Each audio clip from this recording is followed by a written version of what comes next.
Oh,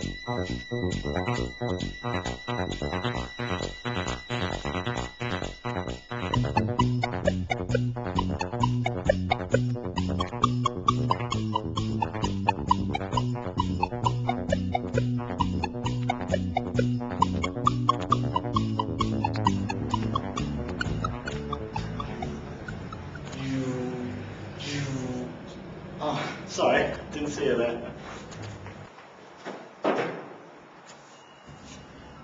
Welcome to this overview of the STAM unit.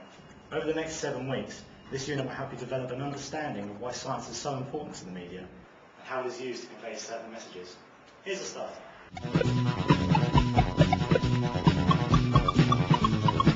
Stop the video for a moment. No, not that.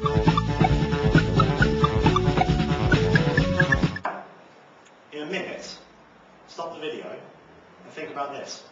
If a piece of information is said to be science, or based on scientific research, how does that make us feel about it?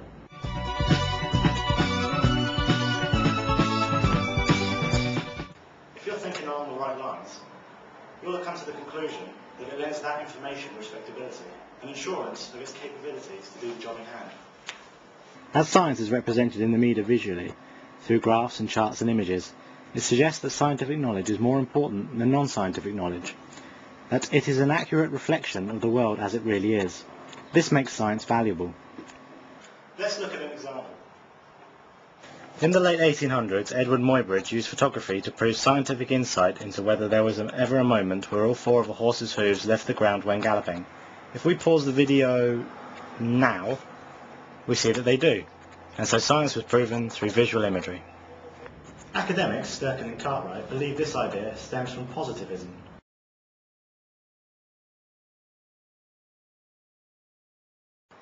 Let's find out what that word means. This is the worldview that there is an objective state of affairs, or unquestionable form of reality. This links us to another important word for this unit, scientism. Scientism. Let's stick to notions of reality, thank you. This is the view that this reality offered by positivism can only be made known by scientific endeavour.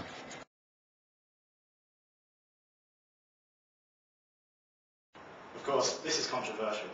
These ideas are irrespective of culture or spiritual belief. They reinforce the idea that facts exist and are there to be proven no matter what. Although we have to question if this certainty about the world is justified.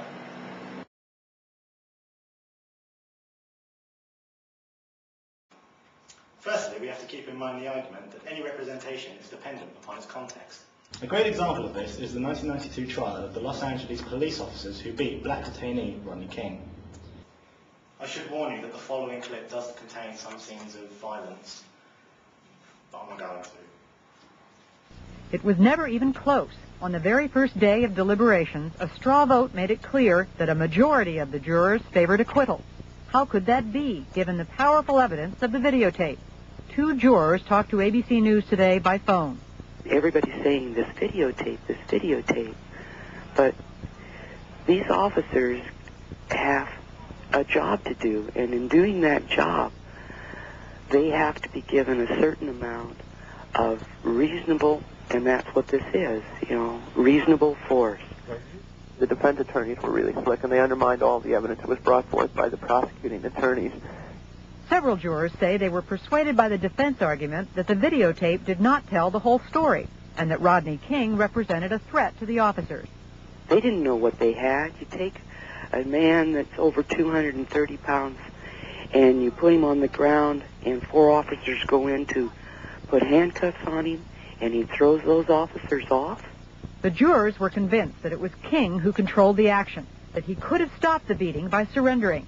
The officers, they felt, used reasonable force. So here, out of context, we see that photographic evidence doesn't always show truth, because it's context dependent and is open to interpretation.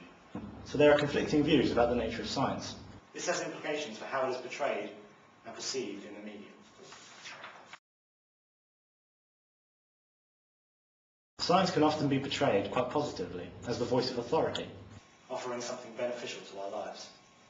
This happens a lot in adverts, where science is used to give the product respectability, although this has become slightly cliched, for instance in the infamous L'Oreal adverts. Here it comes. The science of looking good.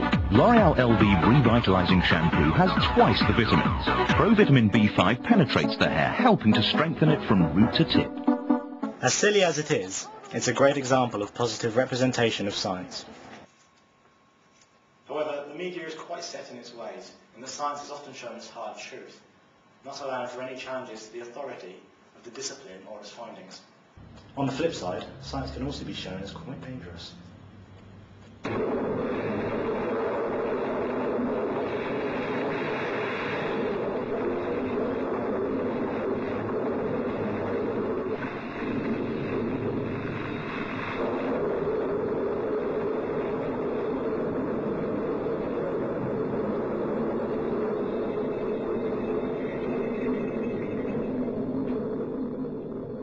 The single-minded obsessive nature of the mad scientists of the science horror genre ultimately leads to their demise, their endless pursuit of scientific knowledge proving dangerous to themselves and to the world around them.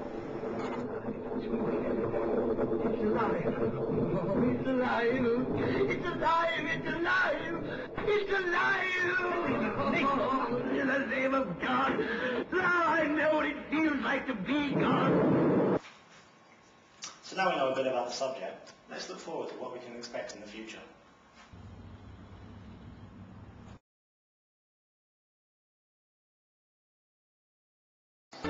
The next video will focus on the philosophy of science, and will help us to understand phrases and ideas that we will discover in this week's reading. More about that in a moment.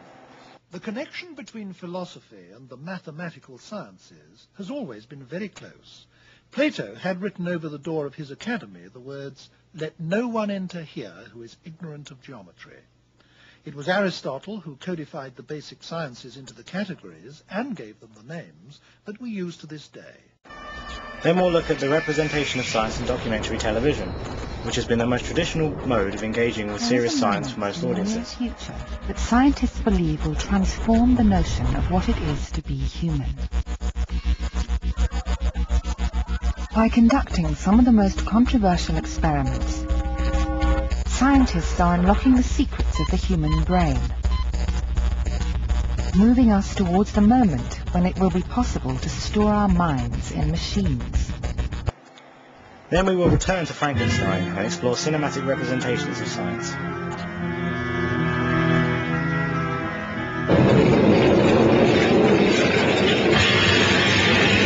Oh, it's alive! It's alive! It's alive! It's alive!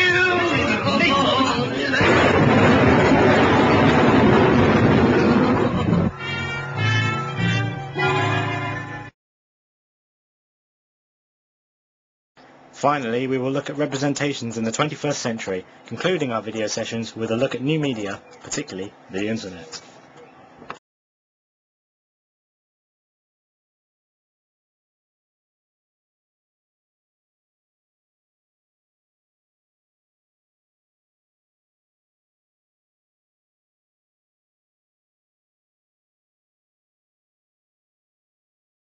So now you know what to expect from the next few weeks, and hopefully you have a basic understanding of the unit before we start. Make sure you check out the assessment video to learn about the essay that accompanies this unit, and remember to download the reading from the link next to the video. Each week there will be a specific reading that will help you develop the themes we discuss. Once you've gone through this week's reading, you'll be ready for our next video on the philosophy of science. Until then, may the force be with you.